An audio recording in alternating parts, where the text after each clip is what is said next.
এখন যে ঢুকাইতেছে সব হাওয়া। জ্বালানির এই সংকটটা সাধারণত মানুষের ক্রাইসিসের কারণ, অন্য কোনো সমস্যা না। আর মানুষের অতিরিক্ত চাহিদার কারণে এই সমস্যার সৃষ্টি হয়েছে, এছাড়া অন্য কিছুই না। সরকার যে বলতে আছে আমাদের পর্যাপ্ত পরিমাণ তৈল আছে, আমরাও বিশ্বাস করি আছে, কিন্তু এই মানুষের অতিরিক্ত চাহিদার কারণে এই সমস্যাটা সৃষ্টি, এছাড়া অন্য কিছুই না। মোটামুটি তো ভালোই পাই, খারাপ তো পাই না, ভালোই দিতে আছে। অন্য সময় তো আমরা দেখেছি যে রাত বিরাতে যখনই আসে তখন না, আগের রাত বিরাতে মানুষের এই রকমের চাহিদাটা ছিল না। এখন তো মনে হয় আজকের ব্যাট তৈল নেছে, আবার কালকেও তৈল নিতে হয়। আগে তো ওইভাবে টেন্ডেন্সিটা মানুষের ওই রকম ছিল না যে আজকের তৈল শেষ হয়ে যায় কিনা বা দাম বাড়ে কিনা। এই ক্রাইসিসটার কারণে এই সমস্যাটা। আগে কিন্তু আমরা 30,000 22,000 লিটার এর সাথে একটু বেশি সেল করতাম, কিন্তু এই যে আজকে মনে করেন 22,000 লিটার, আমরা 22,500 লিটার তৈল পাইছি, এটা দিয়ে মনে করেন রাত 11টা 11:30 পর্যন্ত এভারেজে মনে করেন চলে যাইতো। কিন্তু এখন দেন, এখন কিন্তু 5টা 5:30 বাজে এখনো শেষ হয়ে গেছে। তার মানে কি অতিরিক্ত চাহিদার কারণে এই সমস্যাটা। পরিত্রাণের উপায়টা কি? পরিত্রাণের উপায় সরকার যেভাবে চালতে আছে এইভাবে চললেই পরিত্রাণ হবে ইনশাল্লাহ, বুঝি। কতক্ষণ ছিলেন লাইনে? 2 ঘন্টার উপরে ছিলাম।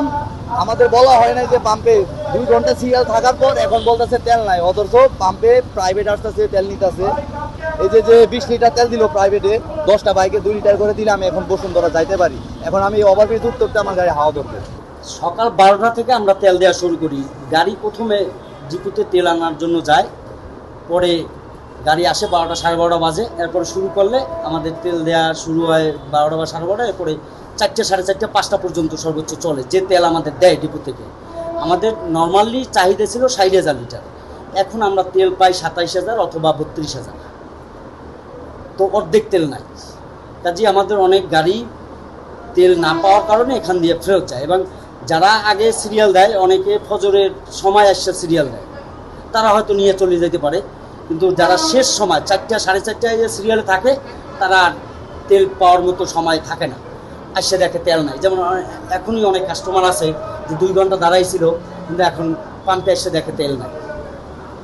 আসলে পরিত্রাণের উপায়টা কি? এটা পরিত্রাণের আসলে উপায় না, সবাই একটু সংযত হয়ে চলতে হইবে, আস্তে আস্তে ঠিক হইবে। এটা তো বর্ষিক সমস্যা, এটা তো আর আমাকে পাম্পের সমস্যা না, সরকারের সমস্যা না।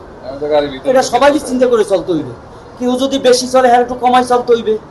বাত ব্যথা, প্যারালাইসিস কিংবা আর্থ্রাইটিস, আধুনিক ফিজিওথেরাপি ও পুনর্বাসন চিকিৎসায় নির্ভরযোগ্য নাম ডিপিআরসি।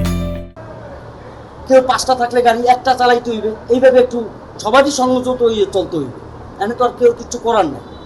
গভর্নমেন্ট তো বলতেছে তেলের কোনো সংকট নেই। তেলে আসলে গভর্নমেন্ট বলতেছে আমাদের যুদ্ধ তো আর থামে নাই, বলতেছে আমরা পর্যাপ্ত দিল, এখন তেলের চাহিদাও বেশি। দেখা যায় কিছু কিছু গাড়ি আছে 10টা তেল ঢোকে না, কিন্তু এই 2 ঘন্টা তেল দাঁড়াই থেকে ট্যাঙ্কি ফুল করতে পারে, তেল যায় 10টা, কেননা ট্যাঙ্কি হইলে 60 লিটার।